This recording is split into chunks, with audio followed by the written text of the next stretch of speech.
Bonsoir, entrons ensemble dans un temps du débat consacré ce soir à la légitimité démocratique.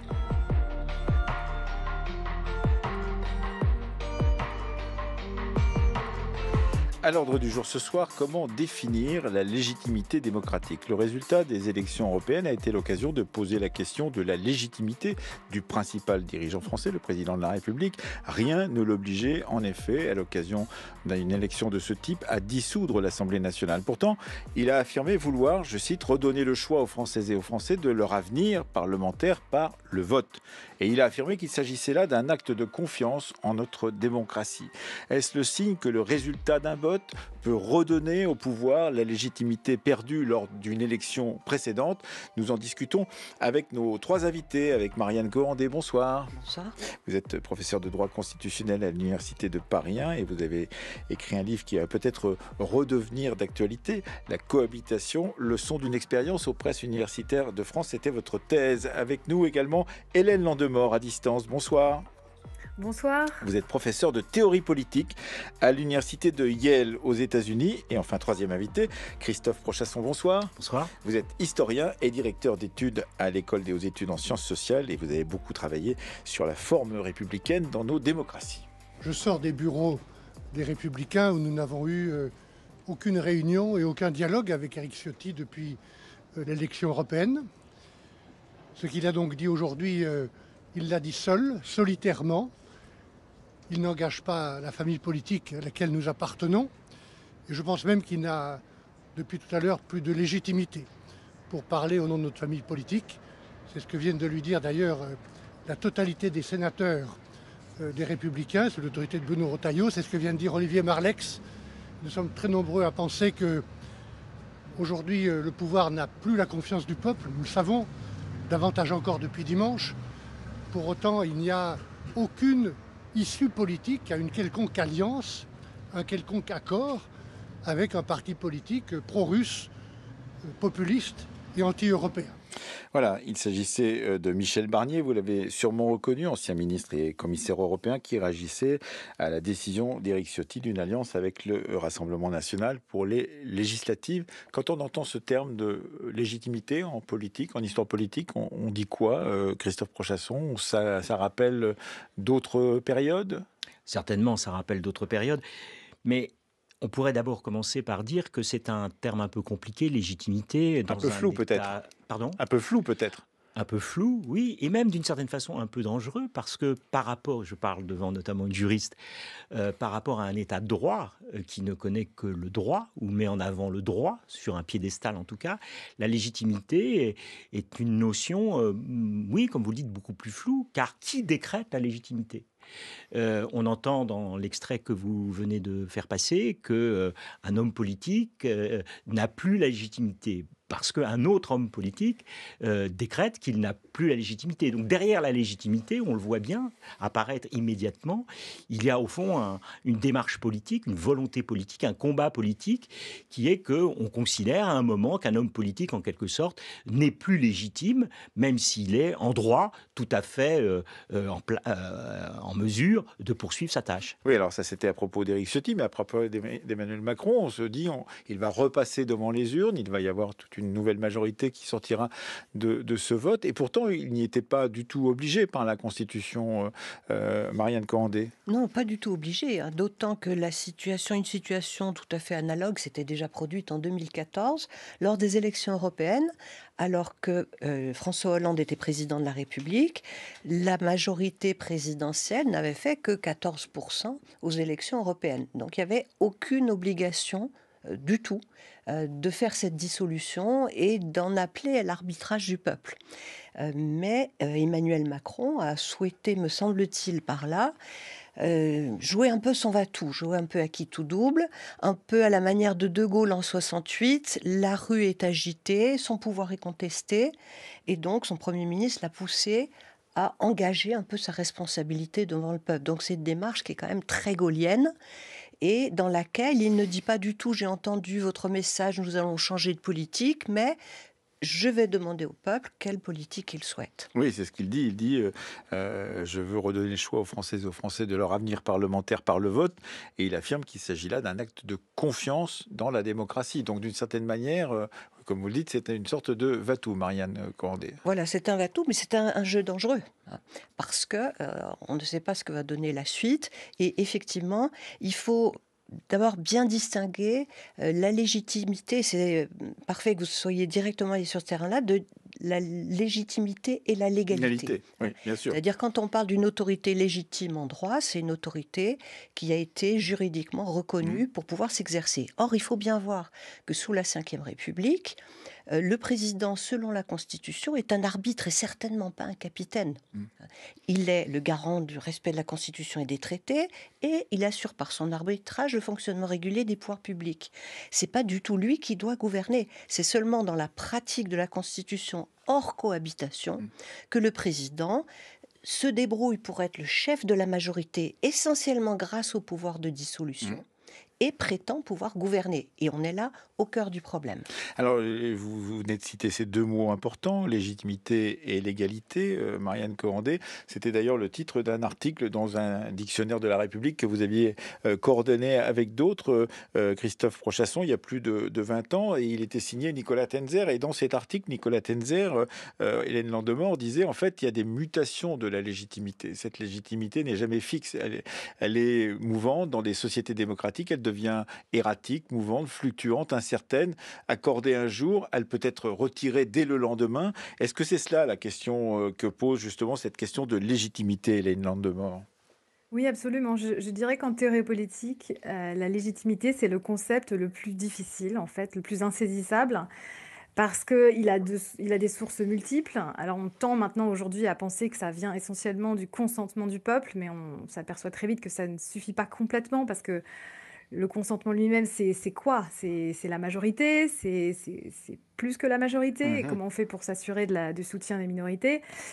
Donc au final, ça demande plus de triangulation à partir de plusieurs choses. Donc il y a le consentement du peuple certainement, mais aussi des considérations de résultats, des considérations de process au-delà du vote majoritaire. Donc est-ce que ça a été inclusif? Est-ce que ça a été délibératif, par exemple? Ça, c'est une demande des théoriciens de la démocratie délibérative. Donc en fait, ça ne cesse d'évoluer, de s'approfondir et de prendre de plus en plus de dimensions. Donc les gens peuvent prétendre que une chose n'est pas légitime et dans le camp opposé, ils vont dire mais si ça l'est. Et donc c'est des conflits de légitimité qui doivent se résoudre de manière politique au final. Oui, et d'ailleurs cet article, Nicolas Tenzer disait la légitimité est troublante pour un démocrate. Elle est troublante parce que justement, elle est fuyante, elle n'est jamais là où on l'imagine. Christophe Prochasson. Et j'y reviens, elle risque de faire l'économie de l'état de droit, et comme elle est friable. Alors, on a eu des exemples historiques évidemment intéressants. On pense évidemment tout de suite au général de Gaulle et à la façon dont le général de Gaulle a assuré sa propre légitimité par l'histoire. C'est un mode de légitimation, évidemment, qu'on peut tout à fait mettre en cause et discuter, mais qui a eu une efficacité politique incontestable dans le cas du général de Gaulle. On voit bien que ce type de légitimité, de légitimation par l'histoire, ne peut plus fonctionner dans un temps où le rapport à l'histoire des politiques est naturellement très différent. Mais il y a un autre mode de légitimation qui me paraît aujourd'hui surgir et poser d'ailleurs des tas de problèmes plus modernes, plus adaptés à son temps, c'est la légitimation par les sondages. Et on voit bien dans quelle mesure aujourd'hui les sondages sont devenus un mode de légitimation qui me paraît aussi tout à fait discutable, troublant, puisque, après tout, un sondage est tout de même une chose qui est oui, parce que c'est par exemple, ce sondage, c'est ce qui autorise certaines chaînes de télévision, lors des débats publics, par exemple, à choisir 2 des 6 candidats, des 10 candidats, des 15 ou des 38 candidats tête de liste, par exemple, aux européennes. Et effectivement, c'est par les sondages qu'on décide que ce sont ces deux-là qu'on va mettre face à face, par exemple. Qui ont une légitimité, mais une légitimité avec une opinion qui, pour citer la fameuse formule de Pierre Bourdieu, et n'existe pas, d'une certaine façon, et est créée par des sondages, c'est-à-dire par des dispositifs artificiels. Marianne Cohandé. Oui, alors sur la légitimité des gouvernants en général, on se souvient de ce que disait Max Weber, hein. Il y a trois grands types de légitimité. La légitimité traditionnelle, c'est celle du roi, par exemple, en Grande-Bretagne. La Max Weber, il faut légitimité, préciser pour les auditeurs, le grand sociologue du début du XXe siècle. voilà. La légitimité, donc, traditionnelle des rois. La légitimité charismatique, c'est ceux qui ont un fort charisme, de Hitler au général de Gaulle. Et puis, la légitimité légale, rationnelle, celle qui passe par la rationalité, par les élections, etc. Et cette légitimité-là, elle dépend beaucoup du mode d'élection des gouvernants. Et De Gaulle a voulu justement être une autorité très légitime. Il se croyait au-dessus et en dehors des partis, alors même qu'il avait son propre parti tout de même. Et on avait l'impression qu'il avait écouté les leçons de Félix Pyat à l'Assemblée constituante de 1848, lorsque Félix Pyat disait la chose suivante: le suffrage universel est un sacre bien autrement divin que l'huile de Reims ou le sang de Saint-Louis. L'huile de Reims, donc, qui permettait l'onction des rois. Il ne faut pas tenter Dieu, encore moins l'homme. Le président pourra dire à l'Assemblée: vous n'êtes que les 9/100 du peuple, je suis à moi seul le peuple tout entier. Et là, on a l'impression vraiment d'avoir notre président de la Ve République. Et Alors que c'est écrit, donc c'est prononcé au XIXe siècle. alors que c'est prononcé en 1848. Par un bon républicain. Et voilà. Hélène Landemort, cette question aussi, c'est de se poser la question sur le côté fluctuant d'une légitimité qui est pourtant donnée par l'onction du suffrage universel, comme on dit aujourd'hui. Mais entre deux élections, que se passe-t-il? Est-ce que la personne est encore légitime quand cette élection a été... on y a procédé 1 an ou 2 ans plus tôt, que justement les sondages dont parlait Christophe Prochasson vous donnent en baisse complète de popularité, etc., etc. Oui, la légitimité, pour moi, c'est l'autorité normative qu'a une institution ou une personne à exiger qu'on obéisse à ses ordres ou à ses requêtes. Et c'est quelque chose qui s'acquiert procéduralement, par exemple, par un vote, mais qui en fait s'entretient et se construit et voilà, et n'est pas permanente, n'est pas assurée de manière permanente par un processus à un temps T. Et donc, certes, une fois qu'on a le vote, il faut quand même entretenir ça sur la durée en assurant, enfin, en faisant en sorte de produire de bonnes lois, des bonnes décisions, en maintenant une transparence autour de ce qui est fait, en assurant une accountability, une responsabilité en cas d'erreur, etc. Donc c'est une propriété qui est difficile à maintenir intacte, en fait. Oui, pendant un et mandat. cette démocratie permanente qu'on appelle parfois de ses voeux, c'est-à-dire cette idée qu'il y aurait la possibilité et de révoquer les gouvernants et de continuer justement à demander au peuple, entre des élections, la possibilité justement de redonner l'onction à celui qui a été élu plus tôt. Vous en pensez quoi, vous, de votre côté, Hélène Landemort, en tant que professeur de théorie politique à Yale? Oui, je pense que c'est mieux que de ne pas consulter les gens, c'est sûr, mais enfin, il y a la forme quand même, et donc est-ce qu'il va y avoir assez de temps pour qu'il y ait une vraie... Moi, si vous voulez, je pense que c'est important de donner aux gens l'opportunité d'échanger des arguments et des raisons et de définir l'agenda. Or là, dans toutes les démocraties actuelles, en fait, les gens sont quand même... enfin, leur possibilité de consentement, elle est uniquement sur des options définies par les autres, par des partis, par des hommes politiques charismatiques, etc. Donc, je trouve que la légitimation par les urnes, ça atteint un peu ses limites. On le voit aussi dans l'abstention, dans la crise permanente dans laquelle nos démocraties se trouvent. Et là, je ne sais pas si les quelques semaines qui s'annoncent vont vraiment être l'occasion d'aller au fond des problèmes, voilà, et de trouver une source de légitimation basée sur des raisons plutôt que sur... voilà, une répétition d'un moment comme ça, un peu... D'un rituel. D'un rituel, voilà. Oui. Christophe Prochasson. Oui, il faut dire que c'est un vieux débat au sein de la démocratie représentative que celui de l'actualisation permanente de la représentativité, de la légitimité, pardon, à représenter. Et il faudrait revenir en arrière un tout petit peu. Pensons à l'importance de ce débat au sein du mouvement des Gilets jaunes, par exemple, où on a bien vu à quel point, et c'était pas de la avec le RIC en particulier, le référendum d'initiative citoyenne. Je pense que les gens, comme on dit, ne se contentent plus seulement, ou on peut le supposer en tout cas, de voter et puis après de retourner chez eux sans assurer d'une certaine façon un suivi démocratique des engagements pris par ceux pour lesquels ils ont voté. Mais c'est un vieux débat, et je pensais par exemple à tout ce qui a pu tourner autour de la commune, par exemple. Hein. La commune qui met en place ce qu'on appelle le mandat impératif, c'est-à-dire d'une espèce d'exigence démocratique forte, et de dire à l'élu, écoute, si tu ne fais pas ton travail, eh bien, nous, on veut plus de toi et on te changera. Donc, tout ça a toujours accompagné l'histoire de la démocratie, qui ne doit pas être simplement un système électif. Elle doit être fondamentalement un système électif, mais qui doit aussi être, au fond, un système dans lequel il y a des valeurs et surtout un contrôle, au fond, des élus. D'ailleurs, le président de la République, dans cette adresse aux Français, il dit c'est un acte de confiance en notre démocratie. Il ne dit pas c'est un acte de confiance en ma personne ou en l'élection qui m'a permis d'être à la tête de la République française, Marianne Cohandé. Oui, tout à fait. Et dans ce que vous dites, on touche au cœur du problème de la Ve République, c'est-à-dire la question de l'équilibre entre légitimité, responsabilité et pouvoir. Alors, allez-y. Alors, pour les non-spécialistes de droit constitue. Première année de droit constitue. Voilà, prenons le temps de voir que les deux plus grandes catégories de régime politique sont le régime parlementaire et le régime présidentiel.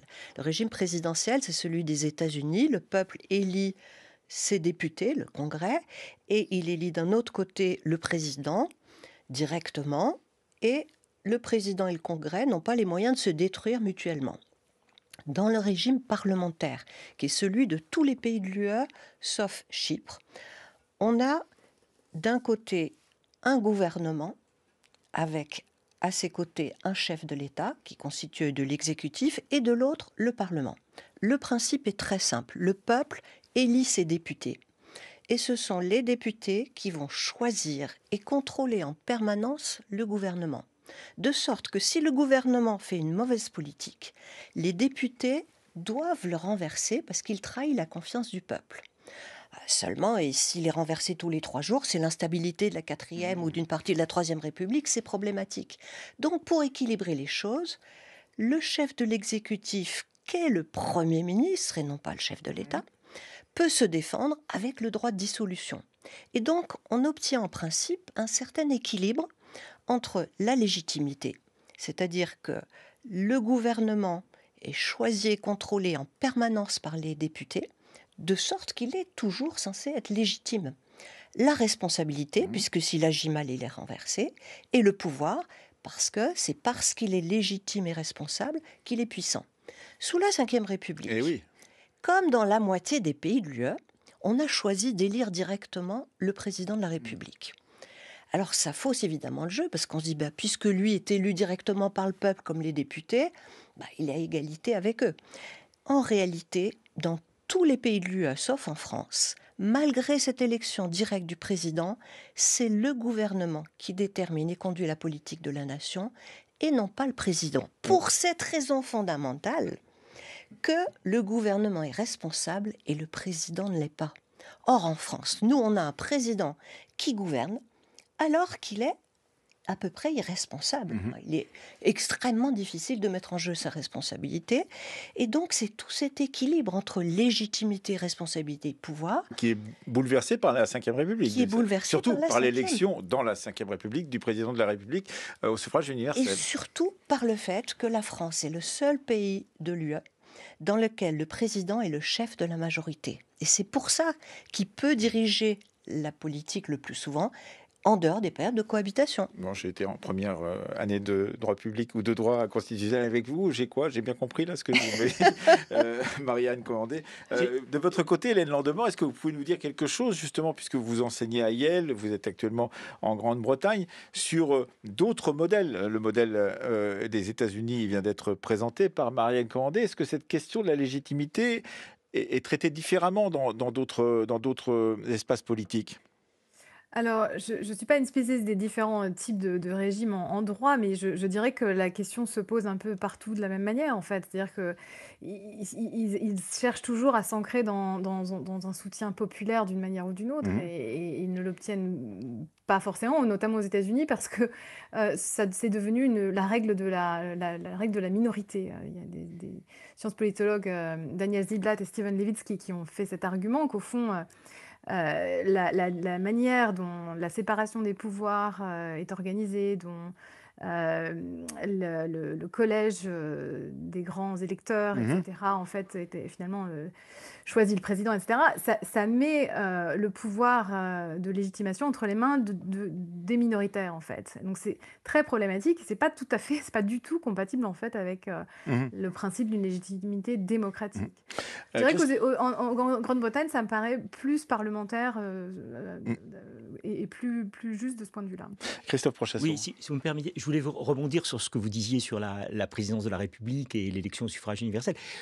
Tout ce que vous décrivez, les mots d'une certaine façon que vous décrivez, ont été naturellement renforcés aussi par le quinquennat, qui a fait aussi du président, comme vous le dites, quelqu'un qui conduit, enfin, qui met en œuvre. Un quinquennat qui d'ailleurs va peut-être disparaître tel qu'il existe aujourd'hui, parce que de toute façon, en déclarant une dissolution aujourd'hui, il n'y aura plus de correspondance. Sauf qu'on comprend très bien, Emmanuel Laurentin, que cette chambre qui va être élue, ce sera une chambre provisoire. Elle sera élue au maximum pour 3 ans. Je dis bien au maximum. Donc le quinquennat a vraiment renforcé ce que vous disiez, me semble-t-il. L'inversion aussi du calendrier, comme on dit, n'a fait que renforcer ça. Et je voulais ajouter une chose, puisque on évoquait la tradition républicaine, que les républicains n'ont jamais été très très chauds dans la longue durée pour l'élection, d'abord pour l'idée même d'un président de la République, justement. Ça a rappelé beaucoup voilà, 1948, justement.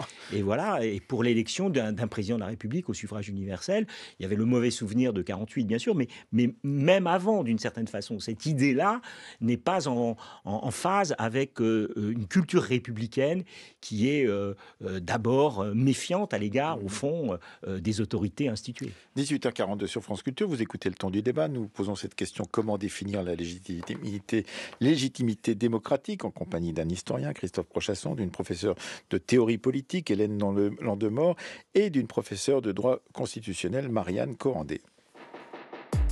S'il vous plaît. L'ordre du jour appelle la discussion sur le rapport de la commission mixte paritaire du projet de loi de financement rectificatif de la sécurité sociale pour 2023. La parole est à Madame la Première ministre. Je vais demander à chacun des parlementaires qui brandit une pancarte de bien vouloir cesser immédiatement. Cela est contraire à notre règlement. Et la parole est à Madame la Première ministre.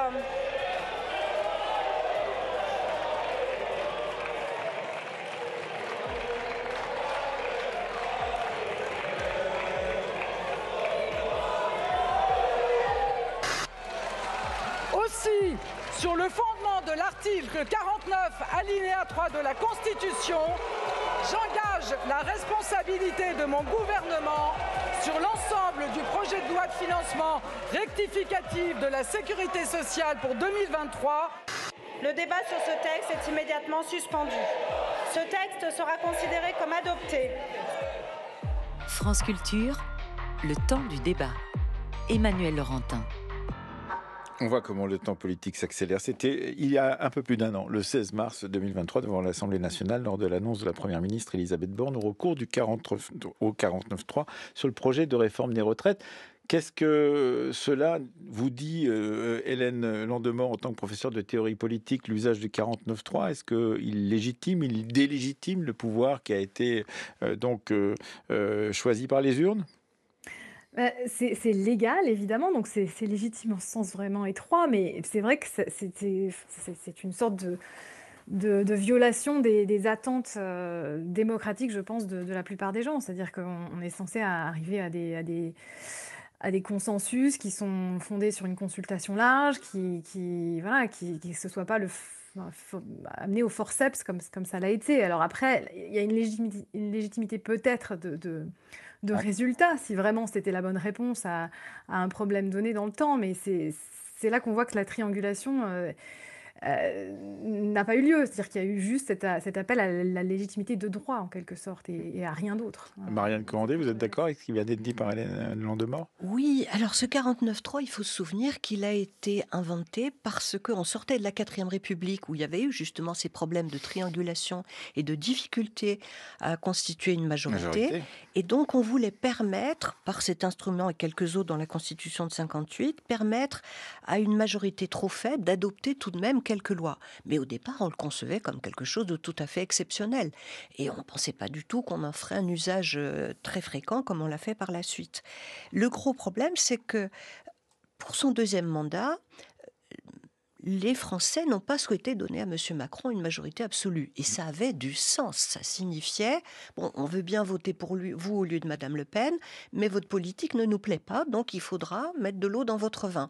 Et on a l'impression, et votre extrait sur la réforme des retraites le montre très bien, c'est qu'il s'est comporté comme s'il avait eu une majorité absolue en voulant la faire marcher à tout prix et en faisant passer sa réforme à tout prix alors que les Français massivement rejetaient cette réforme. Et donc, évidemment, ça a porté atteinte à sa légitimité. Oui. Christophe Prochasson, qu'est-ce que vous pensez justement? C'est-à-dire que là, est-ce que c'était un autre moment où la légitimité présidentielle, par exemple, ou d'une majorité est mise en difficulté, ou est-ce que c'est autre chose? C'est la voix du peuple par ses représentants qui met en cause le pouvoir en place, etc., etc. Écoutez, je ne saurais mieux dire que ce qui vient d'être dit de ce point de vue-là. Il faut rappeler tout de même que c'est vrai qu'Emmanuel Macron, moins Elisabeth Borne l'a beaucoup utilisé. C'est vrai aussi que d'autres premiers ministres avant elle, qui étaient d'une autre famille politique, dans des circonstances politiques moins tendues, y ont eu recours. Et il est vrai que c'est certainement un dévoiement d'un dispositif qui expliquait l'histoire. Je voudrais tout de même dire que on a pu faire fonctionner pendant 70 ans un régime républicain, la Troisième République, la Troisième, qui pour l'instant a battu tous les records de durée. Bon, il sera peut-être battu bientôt, mais sans 49.3, sans coup de force, et avec de la négociation permanente, du débat, de l'instabilité. Alors, je ne suis pas en train de vanter la Troisième République en disant que c'est ça qu'il nous faut, hein, mais simplement, ça a pu aussi fonctionner comme ça. Et après tout, l'œuvre parlementaire, législative de la Troisième République n'est pas si nulle que cela. Non, mais il y avait du temps, d'une certaine manière. Est-ce qu'on peut, autant des réseaux sociaux, autant des polémiques toujours réarmées, pourrait-on dire, est-ce que l'on peut justement avoir ce temps pour pouvoir monter des lois? On sait que certaines des lois de la Troisième République ont mis 13 ou 15 ans parfois à se construire dans le temps. C'est le cas des grandes lois, ce qu'on appelle les grandes lois de la Troisième République. Mais aujourd'hui, est-ce qu'on a ce temps-là pour justement travailler sur la légitimité des gouvernants? Alors, je pense que la délibération parlementaire devrait être un peu à contre-temps, précisément. On attend ça d'elle, en tout cas, que le travail en commission devrait être plus approfondi qu'il ne l'est, plus sérieusement envisagé. Hein. Si on compare un député français à un représentant américain, par exemple, on voit bien que les conditions de travail ne sont pas du tout les mêmes. Donc, il y a un manque, d'une certaine façon, de sérieux de travail, parce que les députés qui font ce qu'ils peuvent, et certains travaillent beaucoup, n'ont pas les moyens aussi pour cela. Donc cette question du temps, à mon avis, n'est pas recevable, d'autant plus que la Troisième République a fait de grandes lois assez rapidement aussi. Il y a eu des lois qui ont pris du temps, mais il y en a d'autres qui ont été vite élaborées. C'est le cas de l'impôt sur le revenu qui a beaucoup pris du temps. Les lois scolaires ont été plus rapides. Oui, sous la Ve République, on a réussi à faire certaines lois en quelques semaines. On peut aller très vite quand il le faut. Mais surtout, ce que vous évoquiez est majeur, c'est la question du consensus, du compromis, du débat. Sous la Ve République, depuis la crise de 62, où justement De Gaulle s'est trouvé face à une assemblée qui s'est rebellée parce qu'il avait violé la Constitution sur la révision de la Constitution, il a fait une dissolution, a fait appel au peuple, le peuple a soutenu. Et depuis lors, les députés en France se croient obligés d'obéir au chef de l'État avec le doigt sur la couture du pantalon. Et ça, c'est un vrai problème, parce que si on veut faire des bonnes lois, des lois justes, il faut débattre, il faut délibérer, il faut discuter, écouter les autres. Et là, avec la dissolution, certaines lois, justes ou pas, en tout cas selon le point de vue où on se place, comme la loi sur la fin de vie, vont être jetées à la poubelle, et peut-être il faudra beaucoup de temps avant de pouvoir les remettre en œuvre. Exactement. Mais on aurait pu souhaiter justement que cette situation dans laquelle on n'a pas de majorité absolue pousse nos gouvernants à débattre, à s'écouter, à faire des consensus. Alors, certains vous diront que les Français sont trop bêtes, mais je ne veux pas admettre que tous les habitants de l'Union européenne, à l'exception des Français, ont l'aptitude à discuter, à faire des compromis. Nous ne sommes pas plus bêtes que les autres, on doit pouvoir faire des compromis. Hélène Landemort. Oui, c'est d'autant plus choquant ce processus du 49.3 que par ailleurs, quand même à son crédit, le président Macron avait fait des efforts pour créer des espaces de délibération, d'ailleurs au-delà même des espaces parlementaires qui ne sont pas toujours si délibératifs que ça. Il faut quand même rappeler qu'il avait, juste après les Gilets jaunes et en réponse aux Gilets jaunes, créé ce grand débat national qui était un moment d'apaisement et un effort pour, disons, avoir une réflexion collective sur les problèmes de la France. Et ça a été ensuite suivi de cette autre innovation démocratique qui était la Convention pour le climat, qui a ensuite été répétée avec une convention sur la fin de vie dont je fais partie. Et je trouve que ça, c'était plutôt des politiques qui visaient à augmenter la légitimité du système, à la réparer en quelque sorte. Et c'est vraiment dommage c'est même incompréhensible qu'il y ait cette sorte de schizophrénie de l'approche, à la fois participative et en tout cas dans un effort d'écoute apparent, et de l'autre, le passage en force, le côté extrêmement vertical, l'absence de consultation. C'est assez... Et c'est troublant, c'est le moins qu'on puisse dire. Oui, Christophe Prochasson. Vous avez tout à fait raison de rappeler cet épisode du grand débat qui avait suivi les Gilets jaunes. Le problème, c'est qu'il n'en est rien sorti d'une certaine façon. C'est-à-dire qu'il y a eu ces grands débats, et on a écouté, et puis on est revenu à ses affaires. Et précédemment à ça, alors cette culture de l'écoute, comment la façon dont les gouvernants parfois tendent l'oreille de façon un peu plus attentive, avait été précédée aussi par ce qu'on appelait les conférences de consensus, qui aussi, pendant le mandat Hollande, avait donné lieu à de bons résultats. Donc c'est évidemment vers cela qu'il faut, si l'on veut vraiment revivifier cette démocratie qui ne va pas bien du tout. Oui, Marianne Coandé. Oui, alors dans les mois qui viennent, la légitimité pour gouverner risque fort de passer à l'opposition face au président de la République. Oui. C'est-à-dire que ce soit une majorité de gauche ou une majorité dominée par l'extrême droite, les probabilités de cohabitation sont très fortes, puisque le peuple français va se choisir des députés qui, eux, vont choisir le gouvernement. Monsieur Macron disait « Personne ne peut choisir le Premier ministre à ma place ». Certes, selon le texte de la Constitution, article 8, c'est bien lui qui choisit le Premier ministre. Seulement, ce Premier ministre risque d'être renversé par le Parlement. Donc il est de fait obligé de choisir le Premier ministre que se donne la majorité parlementaire, parce que sinon la majorité va renverser systématiquement tous les gouvernements. Et donc la légitimité du pouvoir, la légitimité pour gouverner va appartenir très probablement à l'un de ces deux camps-là. Oui, mais alors le président. La majorité sera-t-elle absolue ou pas, d'une certaine manière, pour ces camps que vous décrivez? Et dans ces cas-là, c'est une hypothèse différente, parce qu'il va falloir un moment que le président de la République choisisse entre ces groupes. Est-ce que c'est le groupe du Front Populaire? Est-ce que c'est le groupe du Rassemblement National et de ses alliés? Et là, effectivement, ça va être assez difficile pour lui, parce qu'il va falloir qu'il choisisse dans un camp adverse celui ou celle qui sera son Premier ministre. Exactement. Et donc, ça sera un choix qui sera très désagréable pour lui, comme ça a été le cas pendant les précédentes cohabitations. Ce qu'il faut bien voir, c'est l'effet de loupe produit par le scrutin majoritaire. Le scrutin majoritaire donne une image déformée de l'opinion. Elle grossit la majorité. Ainsi, en 1968, cas comparable avec la situation actuelle, De Gaulle fait sa dissolution et il obtient les 3/4 des sièges avec 43,5% des suffrages.